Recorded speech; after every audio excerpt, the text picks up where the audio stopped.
మీ పిల్లలు గాని, మీకు ప్రెజెంట్ మీ పిల్లలు ఏం జేస్తున్నారు? మొన్న కూతురికి పెళ్లి జేశారన్నారు. ఒక అమ్మాయి మ్యారేజ్ చేసి 13 ఇయర్స్ అవుతుందన్న. హ్మ్. 2013 అయింది. హ్మ్. పాపకు ఒక బాబు. హ్మ్. ఇక ఇద్దరు బాబులు. ఏం జేస్తున్నారు వాళ్ళు? ఇద్దరు బాబులు కూడా చేపల దగ్గర వర్క్ చేస్తున్నారు. హ్మ్. ప్రస్తుతానికైతే ఇప్పుడు చేపల వ్యాపారమే చేసుకుంటున్నారు. హ్మ్. ఇంకా పెళ్ళిళ్ళు కాలే వాళ్ళకి. కానీ కొడుకుల్ని కొంచెం సెట్ చేయలేక అంటే చాలా ట్రై చేసినా. హరిశంకర్ అన్న కూడా ఏదో 2-3 సినిమాలు చేపించిండు హ్మ్. పెద్దంతుని. ఇక వాళ్ళకు అచ్చుబాటు లేదు హ్మ్. ఇండస్ట్రీలో.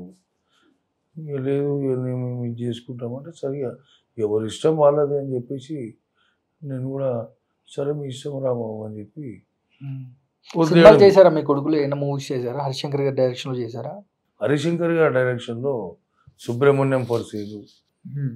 ఓ సినిమా 2 సినిమాలు హరిశంకర్ గారి డైరెక్షన్. హరీష్ అన్ననే మంచి యాదేష్ నువ్వు డాడీ ఎంబడి ఉండాలి అని మంచి ధైర్యం చెప్పేవాడు హరీష్ అన్న. హ్మ్. డైరెక్టర్ హరీష్ గారు మంచి వ్యక్తి హరీష్ అన్న. డైరెక్టర్ హరీష్ అన్న గారు. ఓకే.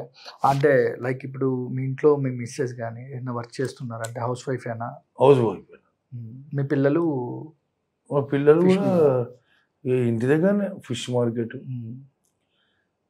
ఇంటి దగ్గరనే ఫిష్ మార్కెట్లోనే బిజినెస్ చేసుకుంటారు. హ్మ్. ఇక ఇంటికి వచ్చి ఉంటారు అంతే. సార్ వెంకట్ గారు, ఇప్పుడు మన దగ్గర ఎంత డబ్బులున్నా, ఒక 30,00,000, 40,00,000 ఎంతున్నా మనం ఖాళీగా ఉంటే అయిపోతూ ఉంటాయి డబ్బులు. అంతే. మన దగ్గర ఎంతున్నా. అవును. బట్ అలాంటిది మీ హెల్త్ కోసం మీరు మీ దగ్గరున్న డబ్బులు ఖర్చు పెట్టుకొని, సినిమాలు మీ దగ్గర లేక ఖాళీగా ఉంటూ మీ ఆర్థిక పరిస్థితి గాని ఎలా మెయింటైన్ చేస్తున్నారు? మీ ఇంటి ఖర్చులకు కానీ? అప్పట్లో కొంచెం చిన్న బిజినెస్ ఒకటి ఉండేనా అది. హ్మ్.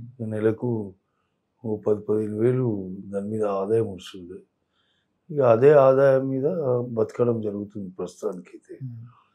ఆహ్, అది ఉంది కాబట్టి కొంచెం ఒక కొలిక్‌లో ఉన్నాం. హ్మ్. అది లేకపోతే మాత్రం మీరన్నట్టు చాలా ఇబ్బంది ఫేస్ చేయాల్సొస్తది. మీకు సొంత ఇల్లు కూడా మీరు తీసుకోవడం ఆ! జరిగిందా? సొంత ఇల్లు